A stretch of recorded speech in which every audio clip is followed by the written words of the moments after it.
So Tim, it's a 2-1 defeat to Telford this afternoon. Question I suppose is how or where was that game won or lost? Where was it won and lost? Well, we get our noses in front, deservedly so. I thought to be honest with you, I thought we played well. But when you analyse the 2 goals without looking back at them, which I haven't yet, from my mind's eye, I see them having a throw in midway in their own half, throw it down the line, win the first contact, win the second contact, and then flip it round the corner and the lad's in. Can't happen. It's nuts and bolts of football.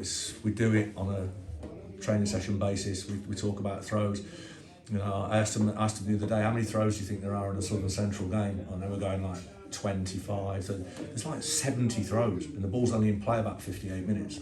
So you've got 70 throws either for you or against you. You know, so if you can't defend from them, you can't attack from them, you've got a problem straight away. And then listen, again, I think it's from a throw-in on the far side, a feet and back. They seem to get a left-footed delivery into the box. And Jared Hodgkiss, God knows what he's doing up there from left back. I mean, again, Jazz has scored probably 2 goals in his career. Gets a header, I think it's hit Rico, and deflected past Ollie, which again, but I can't, listen, I'm not one of these that's going to come out here and have a go if it's not valid. I thought they absolutely ran their socks off, the chaps. I really did. I thought they got into some really good areas. Obviously, Billy at the post, it was a great save, to be fair. I think he got a hand on it, the lad. It's a fantastic save. We got into numerous decent positions, and probably guilty of the quality not being quite good enough. Umpteen set plays.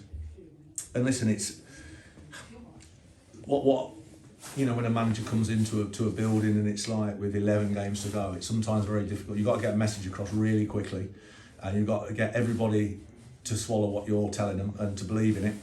And I think, you know, on the whole, every single player in that dressing room has done that without a shadow of a doubt. And we've been found out in the games we've lost by fine margins, by mistakes, if the truth be told. So when you look at analyse Berkhamsted, the 3 goals that we conceded against them, which has cost us 4 points, are all individual errors.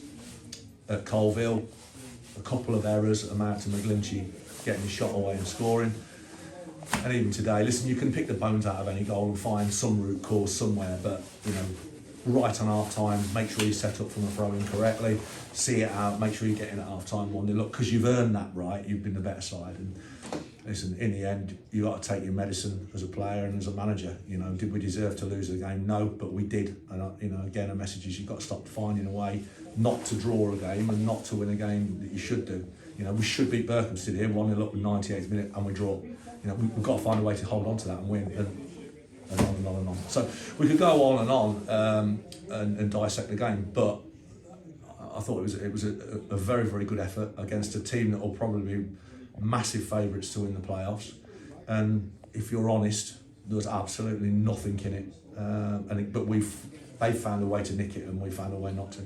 It's South Church away on Saturday. I believe if we win that game, it will assure us of safety for moving on for next season. I think if we draw it. If we draw it as well, yeah. So I suppose that gives a massive incentive. If there wasn't one already. I knew that today because obviously they kicked off early, didn't they, Sudbury? So if Sudbury have got to win 4 games and we've got to lose them all for them to be able to get above us, I believe.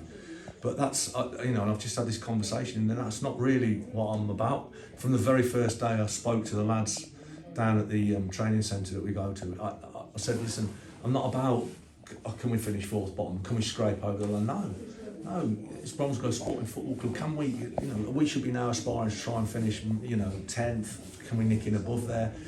And this was obviously 7 games ago now, but we've still got 4 to go, and I've just had a conversation with them in there about what I believe is a reasonable target to set them, you know, and set them a few goals, because under my watch there's no chance that we're just going to come in and start being like a circus act for the next 4 weeks till the referee blows the final whistle and we get over the line. I want us to go and play proper, honest football, train properly, and get some results on the board.